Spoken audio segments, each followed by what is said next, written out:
ناظرین، میں آپ کا دوست ڈاکٹر محبوب فرید۔ امید پہ دنیا قائم ہے، لیکن امیدیں انسان کو کبھی کبھی مایوس کر دیتی ہیں۔ جب آدمی مایوس ہوتا ہے تو اس کا دل ٹوٹ جاتا ہے۔ سہارے انسان کو کمزور کر دیتے ہیں۔ امیدیں لگانے سے آدمی کمزور پڑ جاتا ہے، تو پھر امید کس سے لگائی جائے؟ ہاں، امید اگر لگانی ہو تو ایک ایسی ذات سے لگائی جائے جو احد ہو، صمد ہو، بادشاہوں کا بادشاہ ہو، جو بھول چوک نسیان سے آزاد ہو، نہ اسے نیند آتی ہو نہ اسے اونگ آتی ہو۔ وہ خود سے ہے اور ہمیشہ سے ہے اور ہمیشہ رہنے والا ہے، جو دینے والا ہے، جس کے خزانے میں کسی چیز کی کوئی کمی نہیں ہے، وہ جو دے کر خوش ہوتا ہے۔ دوسرا کوئی بھی شخص ہوگا تو ایک نہ ایک دن وہ دیتے دیتے ناراض ہو جائے گا، تھک جائے گا، اس کا خزانہ خالی ہو جائے گا۔ لیکن ایک ایسی ذات ہے جس کے خزانے میں کوئی کمی نہیں۔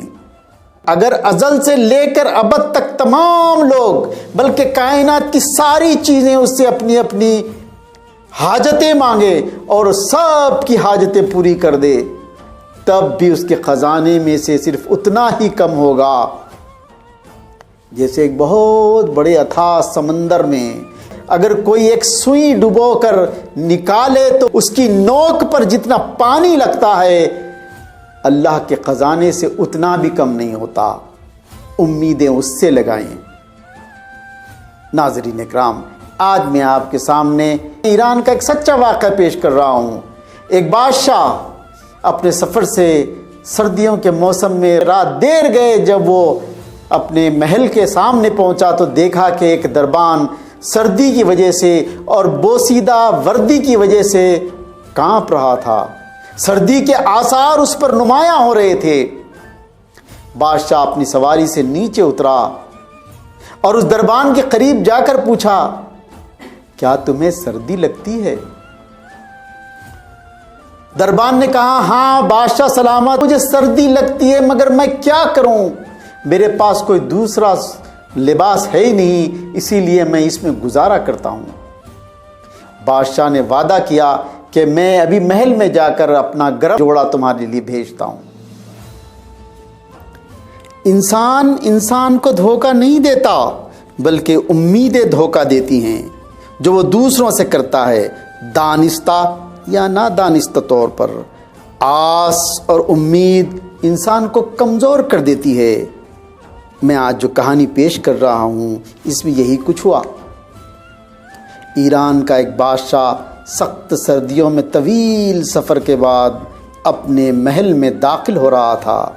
اس نے وہاں ایک دربان کو دیکھا جو محل کے صدر دروازے پر اپنی پرانی اور بوسیدہ وردی میں پہرا دے رہا تھا، اور سردی کے اثرات اس کے جسم پر صاف ظاہر ہو رہے تھے۔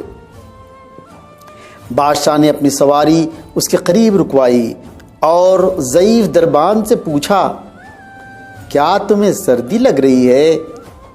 دربان نے نہایت ہی ادب و احترام کے ساتھ جواب دیا، ہاں سرکار، لگتی ہے، مگر کیا کروں، گرم وردی ہے نہیں، اس لیے برداشت کرنا پڑتی ہے۔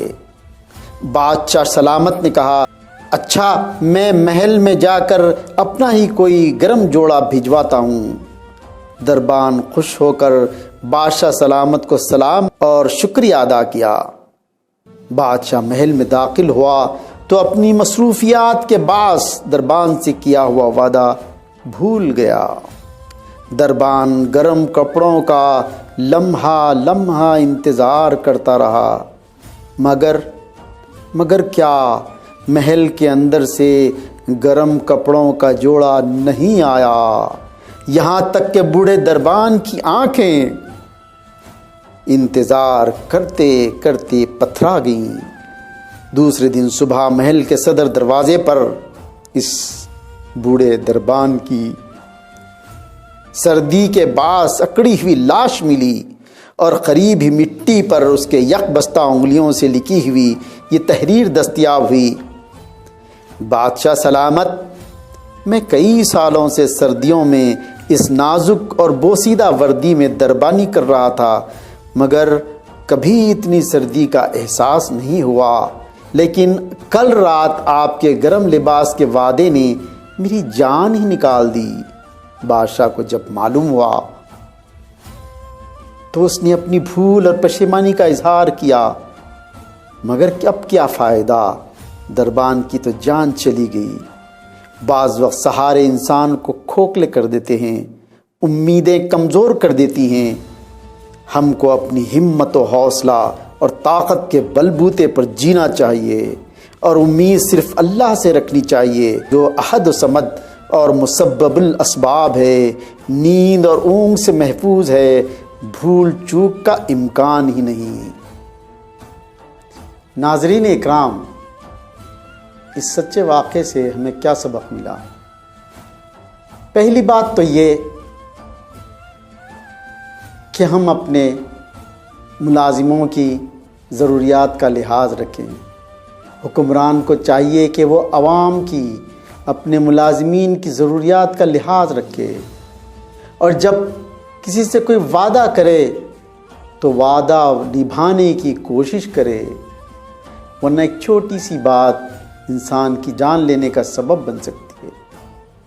یہاں ایسے ہی ہوا، دربان کئی سالوں سے اسی بوسیدہ وردی میں اپنی ڈیوٹی انجام دے رہا تھا، اسے سردی کا احساس نہیں ہو رہا تھا، لیکن جب بادشاہ نے اسے احساس دلایا اور اس سے وعدہ کیا کہ میں تمہارے لیے گرم جوڑا بھجواتا ہوں، اور وہ انسان ہونے کے ناطے اپنا وعدہ بھول گیا، بوڑھے دربان کی جان چلی گئی۔ دوسرے دن بادشاہ کو اس واقعے کا بہت افسوس ہوا، مگر اب کیا فائدہ، جان تو جا چکی تھی۔